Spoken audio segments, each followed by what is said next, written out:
pop quiz. In the same market, who gets the bigger slice of gains from trade? You've got 5 seconds. Go.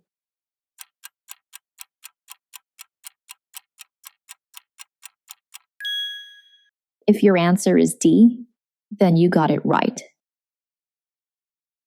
In this video, you'll compare competitive markets to monopolies. See how a monopolist sets output where marginal revenue equals marginal cost, and measure the social cost or deadweight loss. First, let's check the scoreboard. Consumer surplus is the extra benefit buyers enjoy beyond what they pay. Producer surplus is the gain sellers make over their costs. Put them together, and you get total or social surplus, the overall measure of how well the market is doing. In perfect competition, many firms compete, driving the market to equilibrium where price settles at P and quantity at Q. At this point, consumers enjoy a large orange surplus above, while producers capture a blue surplus below. Together, these areas represent the maximum total surplus possible in the market. But the picture changes once a monopolist takes over. Unlike in competition, the monopolist faces the entire market demand curve along with its corresponding marginal revenue curve. To maximize profit, the monopolist produces the quantity where MR equals MC, which reduces output to the monopoly level, QM, the monopolist's chosen quantity. Price is then set on the demand curve at PM, the monopoly price, which is higher than the competitive price. So what changes? Consumer surplus shrinks as buyers pay a higher price and purchase less. The monopolist grabs part of that lost surplus as extra profit. But notice, not all of it transfers over. Some of those missed trades never happen at all.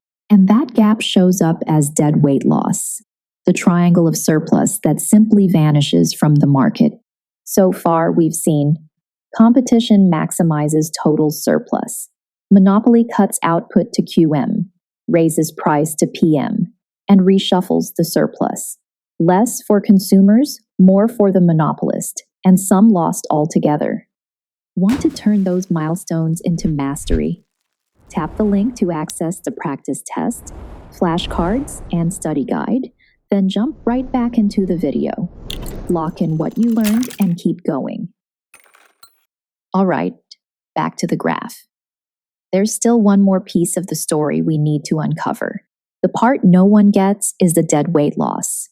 Trades between QM and Q star, the competitive quantity that would have created value but never happened under monopoly. With straight line curves, you can measure deadweight loss just like the area of a triangle. It equals 1/2 times the base, which is Q star minus Q monopoly, multiplied by the height, which is P monopoly minus P star. Here is an example. If output falls from 100 to 70 and price rises from $10 to $16, the deadweight loss is 1/2 times 30 times 6 equals 90 value units lost to society. That's the cost in numbers. Now, let's look at the reason behind it. Why is marginal revenue below the price?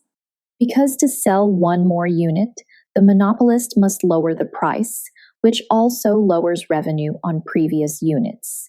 Let's bust a couple of myths about monopolies. First up, monopoly always helps producers overall. Not quite. If demand is highly elastic, raising prices too much can actually backfire.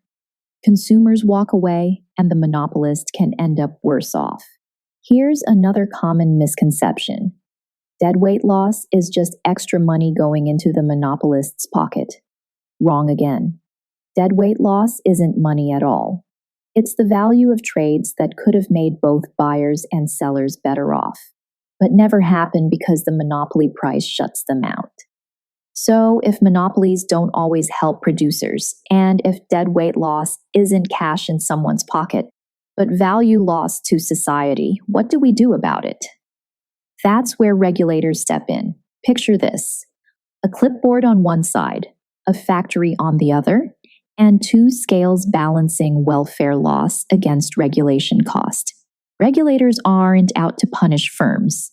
They're weighing whether interventions like antitrust action, price caps, or breaking entry barriers actually make society better off.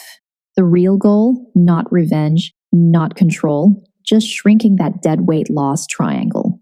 To recap, competition maximizes total surplus at P star and Q star. A monopolist sets MR equals MC, raises price, and cuts output to QM. Consumer surplus shrinks. Some transfers to producers, and a deadweight loss triangle appears. Value no one receives.